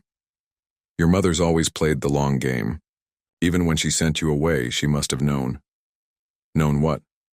That you'd come back someday. That the truth would come out. She was just waiting until she could control how it happened. You think that's what this is? Another one of her schemes? Sophia's laugh was soft, almost sad. No. I think this is her trying to fix what she broke, in the only way she knows how. And us? He moved closer, close enough to catch the faint floral scent that still made his heart race after all these years. Are we broken beyond fixing? Oliver. She stepped back slightly, maintaining the careful distance she'd kept all evening. We can't just pick up where we left off. Too much has happened. I know, but maybe we can start somewhere new, somewhere real. He gestured to the room around them. This place, it's like a blank canvas. We can make it whatever we want it to be. What do you want it to be? The question hung between them, heavy with possibility. Before he could answer, Emma's voice floated up from the garden below, followed by the splash of water and Eleanor's surprisingly genuine laughter. They moved to the window together, drawn by the sound. The children's garden was visible from here, illuminated now by cleverly placed lights that made the fountain sparkle like liquid silver. Emma was kneeling by the water, Eleanor beside her. Regardless of what the damp grass might do to her expensive clothes, both of them focused on the golden fish that darted just below the surface. She's happy here, Sophia said softly. Happier than I've ever seen her. Because she's with her family. All of her family. It's not that simple. Maybe it is. He turned to her. Maybe we're the ones making it complicated. Emma sees it clearly. She wants her family together, in a place with stars on the ceiling and fish in the garden. What's wrong with that? Because families aren't just about wanting, Oliver. They're about commitment, sacrifice, staying even when it's hard. Like you did? The words came out before he could stop them. All these years, raising our daughter alone, working in my family's house. I did what I had to do. And now, he took a chance, reaching out to touch her cheek. She didn't pull away. What do you want to do now? Before she could answer, footsteps thundered in the hallway. Mommy, Daddy! Emma burst into the room, her dress damp at the hem, her eyes shining. The fish ate right from my hand, and grandmother says there's a special bench that's just my size and a place to plant flowers and... She stopped, noticing their proximity, the way Oliver's hand still hovered near Sophia's face. Were you going to kiss? Like in my storybooks? Sophia stepped back quickly, her cheeks flushing. No, sweetheart, we were just talking about the room. Do you like it? I love it. Emma twirled in place, her earlier question forgotten. Can we bring my shells tonight, please? Emma. Eleanor appeared in the doorway, somehow still elegant despite the garden excursion. Remember what your father said about giving your mother time to decide. But... Emma's lower lip trembled slightly. But I want to stay here, with my stars and my fish and my daddy and grandmother. Please, Mommy, just for tonight.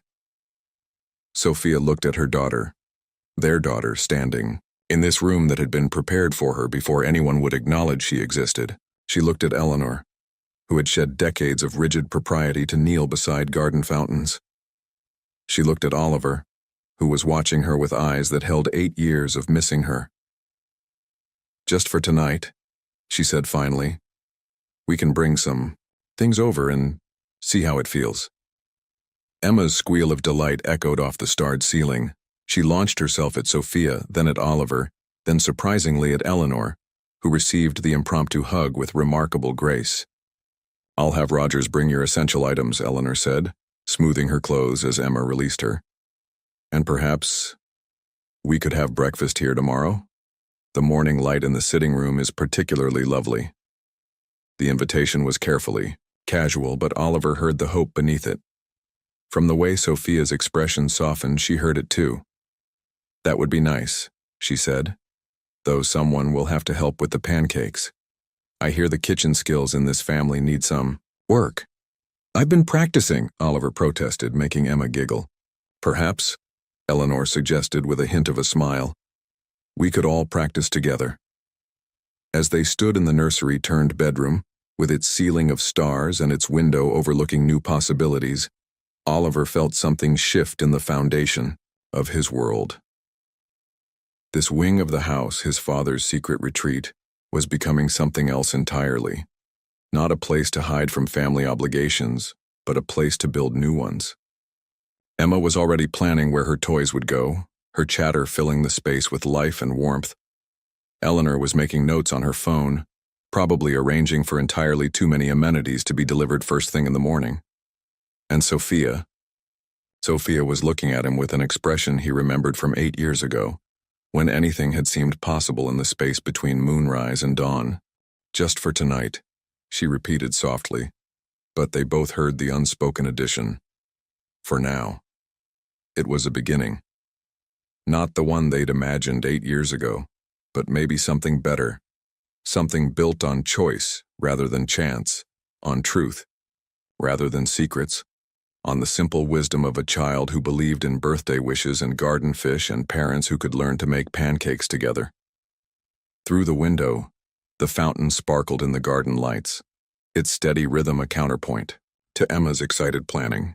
Tomorrow would bring its own challenges, board meetings to manage, society gossip to navigate, boundaries to establish. But tonight, in this wing of the house where stars graced the ceiling and hope filled the air, anything seemed possible. Dawn broke over the Whitmore estate, painting the east wing in shades of rose and gold.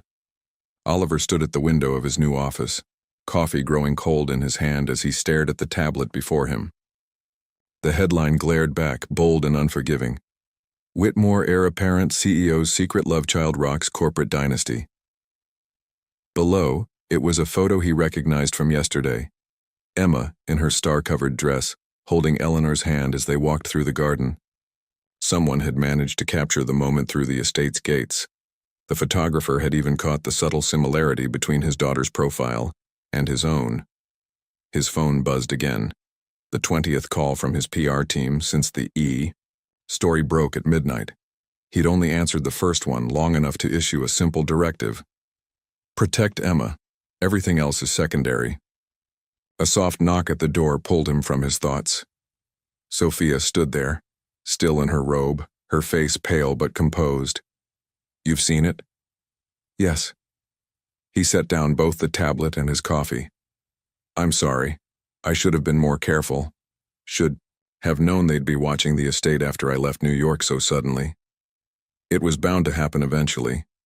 She moved into the room, picking up the tablet. At least the photo is sweet, natural, not some horrible paparazzi ambush. There's more coming, he warned. The business papers are already speculating about succession plans, stock implications. The gossip columns are digging into your background, trying to paint this as some calculated... Stop. She held up a hand. We knew this would happen. Let's focus on what matters. Have you seen the comments on the local news sites? He shook his head. He'd been too focused on damage control to look. They're surprisingly positive. The staff must have been talking. There are quotes from people in town about how I've raised Emma, about her kindness in the local playground, about how she brings cookies to the retirement home when we visit Mrs. Henderson's mother. A small smile touched her lips. Apparently, we've been building goodwill without even knowing it. Before Oliver could respond, another voice joined them. The Whitmore Industries Board is convening an emergency session at 9. They turned to find Eleanor in the doorway, impeccable as always in a navy suit. But there was something different about her stance, less the corporate matriarch, more the protective grandmother. "Let them convene," Oliver said. "I've already called our lawyers. They can't touch my position over this." "No," Eleanor agreed. "But they can make things difficult, unless what, Mother?" She moved into the room, closing the door softly behind her. "Unless we control the narrative. Turn this from a scandal into a story of family values, personal growth, corporate responsibility." "You want to use my daughter as a PR strategy?" Oliver's voice held a dangerous edge. "I want to protect my granddaughter," Eleanor corrected sharply. "And sometimes the best defense is a strategic offense." "She's right." Sophia's quiet voice surprised them both. "The story's already out there. We can either hide and let others define it, or we can show the world who we really are." "And who are we?" Oliver asked softly. Before anyone could answer, a small voice called from the hallway. "Daddy, are you awake? You promised to help with my morning swim." They all froze. Emma. In the chaos of the breaking story, he'd almost forgotten his promise to take her swimming before breakfast. "Coming, sweetheart," he called back. To the adults, he added quietly, "She can't know about this yet. Not today." "No," Sophia agreed. "Today she gets her swim and her breakfast and her time with her father. The world can wait." "I'll handle the board," Eleanor said firmly. "You two focus on Emma, but—" She hesitated, then continued, "I think we should consider doing an interview. A single, carefully controlled interview with a respected journalist. Show the world the real story before they create their own version." "I won't put Emma in front of cameras," Sophia said immediately. "No cameras," Eleanor agreed. "Just truth. Our truth. All of it." She looked at Oliver significantly. "Including my role in keeping you apart." The admission hung in the air between them. Before anyone could respond, Emma's voice came again. "Daddy, the sun is getting higher. You said early morning is the best time." "She's right about that," Oliver managed to smile. "Mother, do what you need to do with the board, but no decisions about interviews or statements until we've all discussed it. Agreed?" Eleanor nodded, then surprised them by adding, "Give her a kiss from grandmother, and remind her about our tea party this afternoon." "I will." He grabbed his swim trunks from the chair where he'd laid them out the night before. "Sophia, will you—" "I'll be down shortly," she promised. "Going to call the school, make sure they're prepared for any media attention." He caught her hand as he passed, squeezing it gently. The gesture was automatic, natural, and from the way she squeezed back, maybe even welcome. The hallway was flooded with morning light when he stepped out. Emma stood there in her purple swimsuit, her wild curls attempting to escape from her swim cap, her beloved rabbit tucked under one arm. "Mr. Rabbit doesn't swim," she informed him seriously. "He just watches, for safety." "Very responsible of him." Oliver matched her tone, even as his heart clenched at how normal she was, how innocent of the storm brewing beyond the estate's gates. "Shall we?" She slipped her small hand into his, tugging him toward the stairs. "Race you to the pool."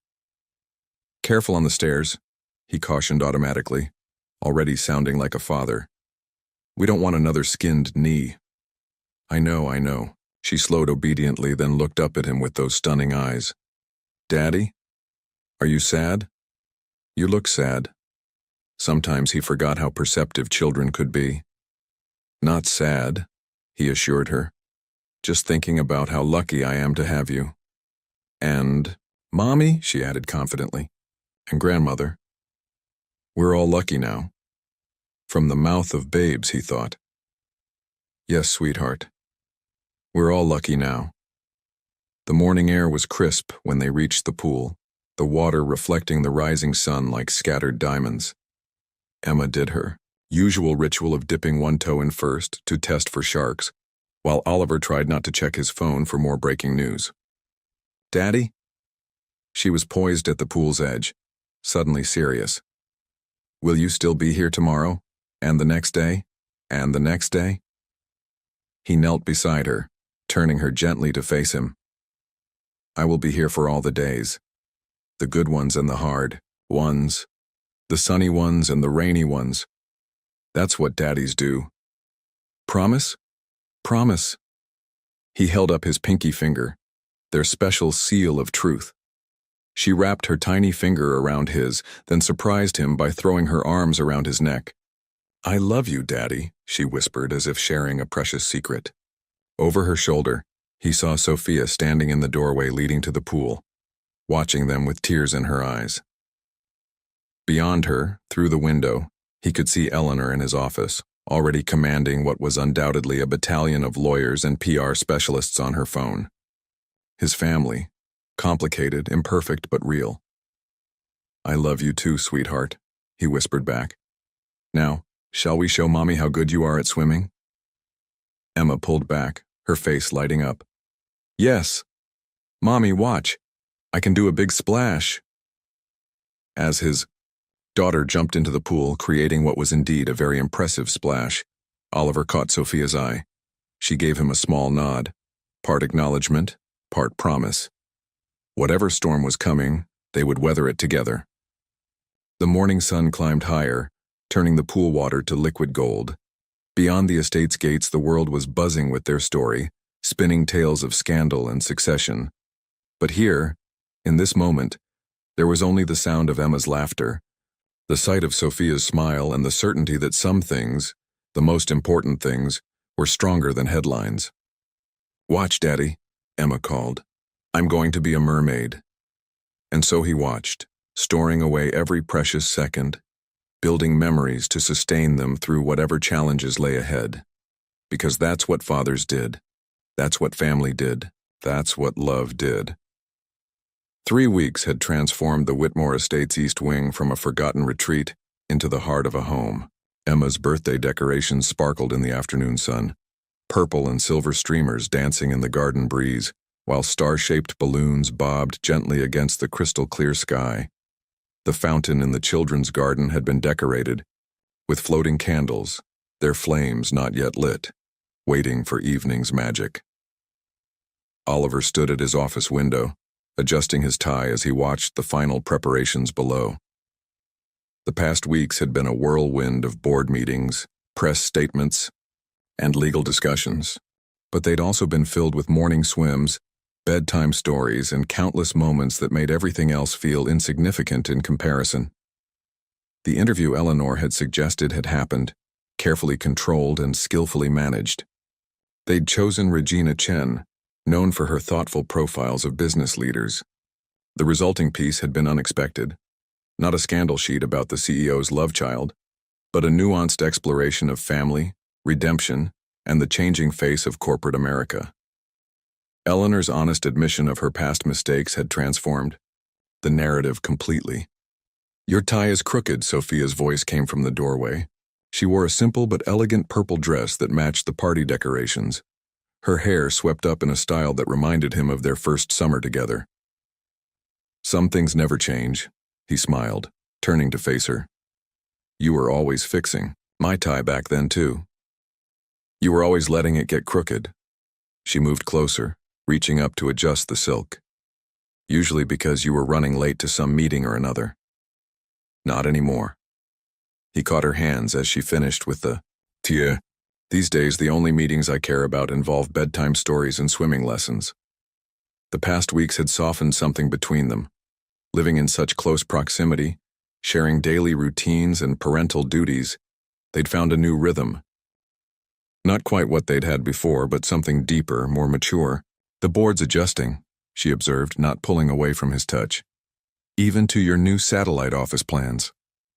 They don't have much choice. Our stock actually went up after Regina's article. Turns out a CEO who prioritizes family resonates with people." He smiled wryly.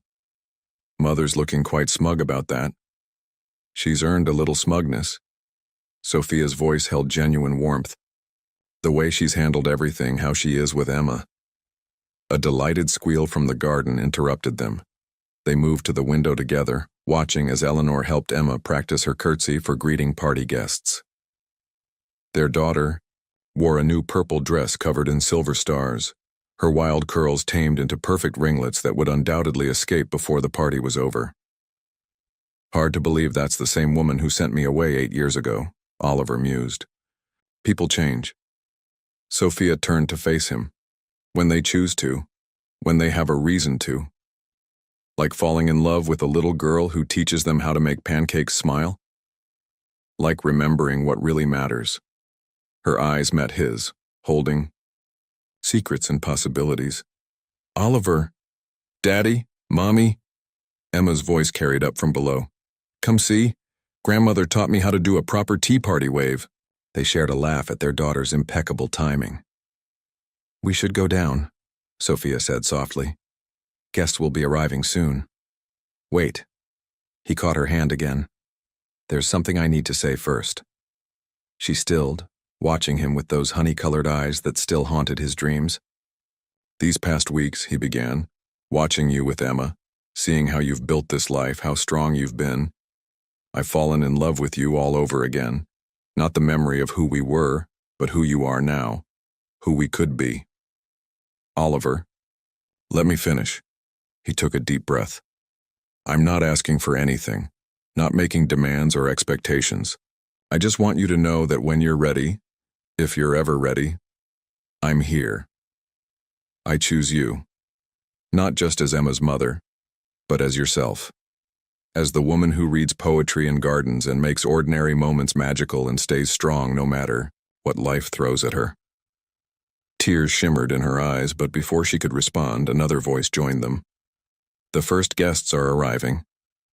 They turned to find Eleanor in the doorway, elegant in silver gray silk. She took in their proximity, their joined hands with a slight smile. I can tell them you'll be down shortly. No need. Sophia squeezed Oliver's hand once before letting go. We're coming now. The party was everything a 4-year-old could dream of. Emma held court like a tiny queen, introducing her friends to her grandmother with perfect manners, then dissolving into giggles as they all ran through the garden sprinklers. Oliver watched in amazement as Eleanor, still in her designer suit, joined the children in making wishes at the fountain. She's going to be impossible to live with after this, he murmured to Sophia as they watched his mother teach a group of preschoolers how to toss coins and make proper wishes. I think she's earned it. Sophia's voice was thoughtful. She's chosen love over pride. That's not easy for anyone, let alone someone like Eleanor Whitmore. The afternoon flowed into evening. As the sun began to set, the garden transformed. Hundreds of tiny lights came to life in the trees while the floating candles in the fountain cast dancing shadows on the water. Emma's friends had gone home, leaving just family for the intimate dinner Eleanor had arranged in the children's garden. Make a wish, sweetheart, Sophia encouraged as Emma stood before her birthday cake, its 5 candles flickering in the growing dusk. Their daughter closed her eyes tight, her face scrunched in concentration. Then she blew out the candles with one determined breath. What did you wish for? Oliver asked, unable to resist. Daddy. Emma looked scandalized. You can't tell. Birthday wishes, but... She glanced between him and Sophia with a sly smile. Maybe it already came true. After cake, as the stars began to appear above them, Emma fell asleep in Eleanor's lap, frosting still smudged on her chin. The sight of his mother tenderly stroking his daughter's wild curls made Oliver's throat tight. I'll take her up, Sophia offered, but Eleanor shook her head. Let me hold her a little longer. Something passed between the two women, understanding, forgiveness, grace. Sophia nodded, and they watched as Eleanor carried Emma toward the house, murmuring something about birthday dreams and proper wishes. Alone in the starlit garden, Oliver turned to Sophia. Dance with me? She arched an eyebrow. There's no music. Since when has that stopped us? He held out his hand, remembering another night 8 years ago when they danced in this same garden to nothing but cricket song and starlight. After a moment's hesitation, she took his hand. They swayed, together, finding their rhythm in the garden's nighttime symphony. The fountain burbled its eternal song, while late summer crickets provided nature's orchestra. "I've been thinking," Sophia said softly, her head resting against his shoulder, "about what you said upstairs, about choosing. And I choose you too." She lifted her head to meet his gaze. "Not because of Emma, though she's the best reason in the world. Not because of position or wealth or any of that, but because you came back and chose to be better, chose to learn how to make pancakes smile, chose love over empire. Always," he whispered, drawing her closer. "I'll always choose you. Both of you." Their first kiss in 8 years happened naturally, inevitably, like the moon rising or stars, emerging. It tasted of birthday cake and possibilities, of time lost and time found, of choices made and love rebuilt. A soft giggle broke the moment. They turned to find Emma watching from her bedroom window, still in her party dress, Eleanor beside her wearing an uncharacteristically soft smile. "Finally," their daughter called down, "I can tell my rabbit that my wish came true." Oliver laughed, keeping Sophia close in his arms. "I thought you couldn't tell birthday wishes." "Not until they come true," Emma explained with 4-year-old logic. "Those are the rules. Right, grandmother?" "Absolutely right, darling," Eleanor agreed. And even from the garden they could hear the tears in her voice. "Some wishes are meant to be shared once they come true." Later that night, after Emma was properly tucked in, following 3 stories and 2 glasses of water, Oliver and Sophia stood in their daughter's doorway, watching her sleep. The painted stars on her ceiling glowed softly in the darkness, while her beloved rabbit kept guard from its place of honor beside her pillow. "We should get some rest," Sophia whispered. "It's been a long day." "Stay with me tonight?" he asked, quietly. "Not for anything but sleep. Just stay." She turned those honey-colored eyes to his, full of starlight and promise. "Yes," she said simply. "I'll stay." As they walked hand in hand to the master suite, Oliver caught a glimpse of his mother in her sitting room, looking at old family photographs with suspiciously bright eyes. The East Wing was quiet now, peaceful, filled with the gentle breathing of sleeping children and the soft whispers of new beginnings. Outside, the fountain continued its eternal song, its floating candles still casting their magic across the water. Tomorrow would bring new challenges, board meetings and school runs, society gossip and corporate strategies. But tonight, in this wing of the house where a little girl's birthday wish had finally come true, none of that mattered. What mattered was the woman beside him, choosing him again with clear eyes and an open heart. What mattered was their daughter, sleeping under painted stars, safe in the knowledge that her family was complete. What mattered was love, not perfect, not easy, but real. Sometimes Oliver thought as he drifted to sleep with Sophia in his arms, the best things in life come, shaped like moons and wrapped in birthday wishes. Sometimes they come in the form of pancake smiles and garden fountains and second chances. And sometimes, if you're very lucky, they come in the shape of a family, rebuilt from the ground up, stronger and truer than before. He smiled in the darkness, remembering Emma's words about wishes coming true. Their daughter had known all along what they'd taken weeks to figure out, that some love stories don't end with happily ever after. They begin there. 1 year later, the morning sun streamed through the East Wing's windows, catching the diamond on Sophia's finger and sending tiny rainbows dancing across the kitchen walls. She stood at the counter, expertly flipping pancakes while Emma carefully arranged blueberries into smiling faces on each finished one. "Daddy's going to be late for the wedding breakfast," Emma declared, now 5 and even more precise about proper timing. "Grandmother says punctuality is a virtue." "Your father's on an important call," Eleanor responded from her seat at the kitchen island, where she was reviewing final details for the afternoon celebration. The Tokyo market doesn't care about wedding schedules. Actually, Oliver's voice came from the doorway. The Tokyo market can wait. He was already dressed in his morning suit, though his tie hung loose around his neck. Some things are more important. Emma abandoned her blueberry arrangement to rush into his arms. At 5, she was taller now, her wild curls even more untamable, but she still fit perfectly against his shoulder when he lifted her. "Did you practice your speech?" she asked seriously. "Grandmother says speeches are very important at weddings. I think I can manage to tell everyone how much I love your mother without too much practice." He winked at Sophia over Emma's head. "I've had a lot of experience with that lately." The past year had transformed them all. Oliver had successfully restructured Whitmore Industries to run primarily from the estate's offices, with regular video conferences replacing constant travel. The board had eventually embraced the change, especially after seeing how the company's family-first approach resonated with younger investors. Sophia had found her own balance, maintaining her role as head of household staff but with modified duties that acknowledged her new position in the family. The staff, far from resenting the change, had embraced it, especially Mrs. Henderson, who took particular pride in having seen it coming all along. Eleanor had perhaps changed the ideas most.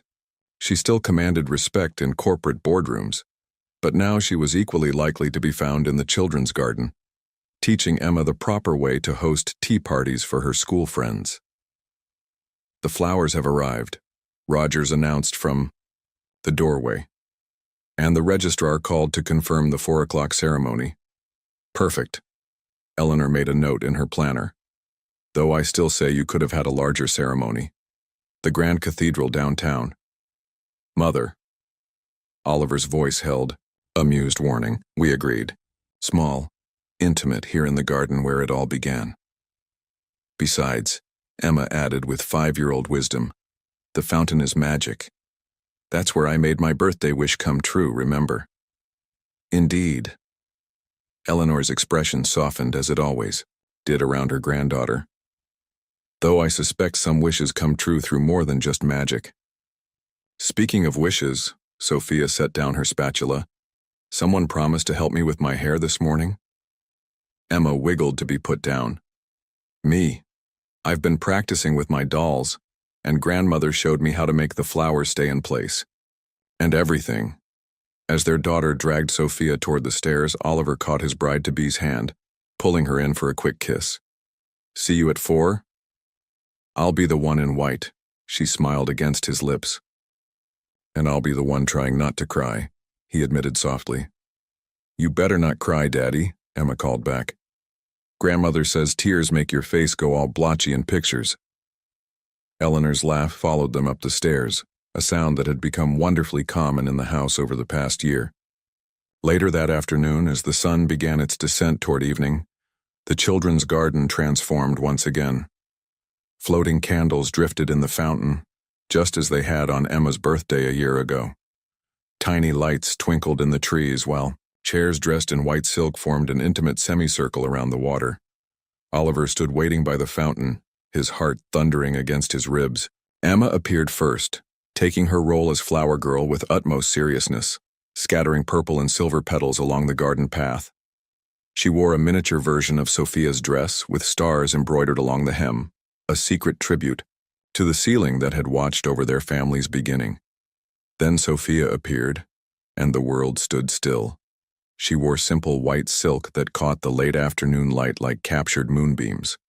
Her bouquet was a cascade of purple roses, the same flowers that had witnessed their first stolen kisses 8 years ago. But it was her smile that stopped Oliver's breath, as radiant as the day she'd first agreed to dance with him in this very garden. Eleanor stood to perform her official role, her voice clear and strong as she began the ceremony. But Oliver barely heard the words. He was lost in Sophia's eyes, in the promise of forever, in the perfect rightness of this moment. Emma stood between them, holding both their hands as they exchanged vows. When it came time for the rings, she presented them with such ceremony that several guests dabbed at their eyes, touched by the sight of this little family making itself officially complete. The papers are calling it the Society Wedding of the Year, Eleanor had fretted earlier. Shouldn't we at least have a receiving line? But watching now as her son kissed his bride while their daughter clapped and the fountain splashed its blessing, she understood. This wasn't about society or appearances or proper protocol. This was about love, pure and simple. About family.